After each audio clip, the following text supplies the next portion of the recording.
Good evening, अस्सलाम वालेकुम, नमस्ते। Stars can't shine without darkness. अंधेरे के बिना तारे चमक नहीं सकते।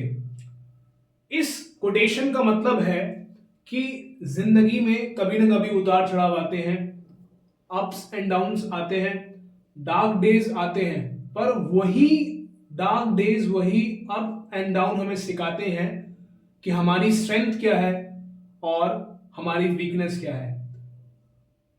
इसी के साथ आज का चैप्टर शुरू करते हैं किशोर अवस्था की ओर, reaching the age of adolescence. Growth begins from the day one is born. जब कोई भी शिशु पैदा होता है या कोई भी बच्चा पैदा होता है, उसी दौरान से उसकी ग्रोथ शुरू होने लगती है। Second, a sudden spurt in growth is noticeable. Spurt का मतलब क्या है? SPURT, spurt. स्पर्ट का मतलब है उछाल। एक बच्चा, ये पता लग जाता है एडोलेसेंस के पीरियड में, ये पता लग जाता है कि एक बच्चा बच्चा नहीं रहा, अब वो अडल्ट बन गया। क्या बन गया? अडल्ट बन गया। एक बच्चा अब एक बच्चा नहीं रहा, अब वो एक अडल्ट बन गया है। उस ग्रोथ प्रोसेस से वो गुजर रहा है, from being a child to becoming an adult.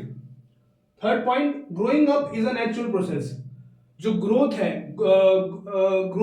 या फिर जो ग्रोइंग अप एक जो प्रोसेस है, वो एक नेचुरल प्रोसेस है कि बच्चा पहले पैदा होगा, फिर वो थोड़ा बड़ा होगा, फिर वो टीनेजर में आएगा, फिर वो अडल्टहुड में आ जाएगा। चाइल्डहुड टू अडल्टहुड, ये जो पीरियड है, ये एक नेचुरल प्रोसेस है। ये एक नेचुरल प्रोसेस है। दूसरा, एडोलेसेंस। एडोलेसेंस कब होता है, कब पता लगता है कि जब ये हमारे जो इंडिविजुअल है वो एडोलेसेंट पीरियड में आ चुका है, जब वो रिप्रोडक्टिव मैच्योरिटी अटेन कर लेता है, जब वो रिप्रोडक्टिवली मैच्योर हो जाता है, जब वो कैपेबल हो जाता है रिप्रोडक्शन के लिए। इसका मतलब है there is onset of poverty. Poverty आ गई है उसकी, ठीक है। दाढ़ी मूछ आना, या फिर जो है ये सब जो फेशियल हेयर आना, या फिर प्यूबिक हेयर आना, ये सब एग्जांपल्स हैं कि there is onset of poverty and they are capable of reproduction.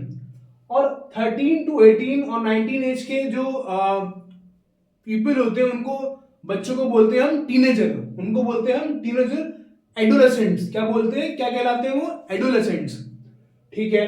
End of puberty. End of puberty mark होता है जब रिप्रोडक्टिव मैच्योरिटी आ जाती है। जब क्या आ जाती है? रिप्रोडक्टिव मैच्योरिटी आ जाती है, वो कैपेबल हो जाते हैं रिप्रोडक्शन के लिए, तो ये मार्क करता है end of puberty. Thank you for watching SK फिगरशाला।